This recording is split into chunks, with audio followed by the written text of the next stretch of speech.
In the early evening, we've been used to being bright planets out, but actually two of them are now gone. Jupiter and Venus are not in the evening sky anymore. Instead, we'll have dimmer Saturn, which is low in the horizon, and this will be the last month that we see it this year in the evening, and Mars.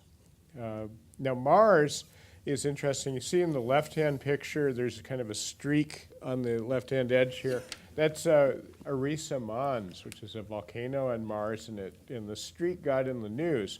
The Mars Express spacecraft, ESA's orbiter, got an image from up close, and people were wondering, is this an erupting volcano on Mars? And well, it's not. Actually, we should ask our guest, because he's going to do it, whether that is even possible. These are actually called orographic clouds, or condensation in the lee of the wind made by interruption of the flow of air on Mars. So these have been seen for 100 years or more. Is there a Martian Cloud Appreciation Society, the Martian chapter of the Cloud Appreciation Society? Well, there ought to be. Yeah. Now, there are two planets that are higher in the sky in the evening, although they're, one of them is impossible to see by unaided eye, and the other one is theoretically possible, but I don't know anyone who actually has, and that's Uranus and Neptune. These are right now in Aquarius and in Aries, the Ram. Now, Blake Estes, who's another staff member here and a photographer, has been doing some work up at Mount Wilson recently. They let him photograph with the 60-inch telescope when it's not busy with visitors.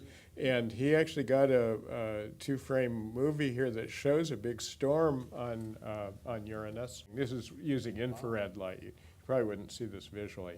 And also Neptune, it's clear enough you can see there's some brightness differences, especially in the infrared light. Oh, and also the moon Triton is visible in this picture. And that's sharp. Yeah. Okay. There's a comet that's coming our way. Right now it's low in the south, although now it's bright enough to see in small telescopes in the brilliant constellation Fornax. But to get oriented, use Orion the Hunter. And you look around 11 o'clock is the best time. And this is a great weekend because the moon is out of the way.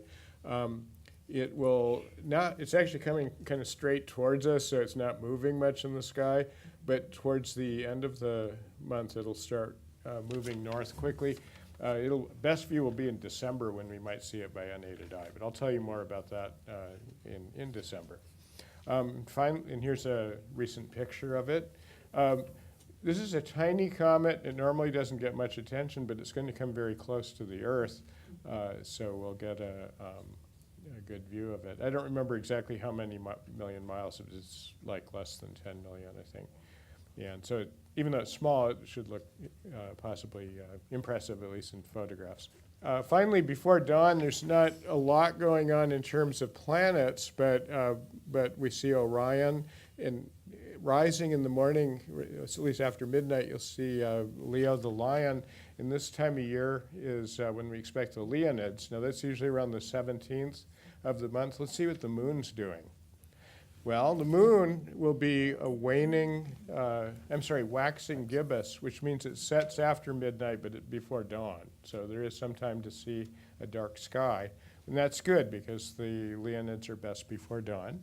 And so to find them, look to the east and near the backwards question mark, or the sickle of Leo, is where the meteors seem to come from. This is not a great year for them, though. We don't expect more than maybe 5 or 10 per hour. Not like the, tens of thousands per minute back in the 1960s, but 1966. Finally, the planet Venus, which was hidden by the sun most of this month, will appear in the morning sky, and on Tuesday morning, the moon will be kind of near it. And Venus will get very bright before sunrise. You'll notice it if you get up early.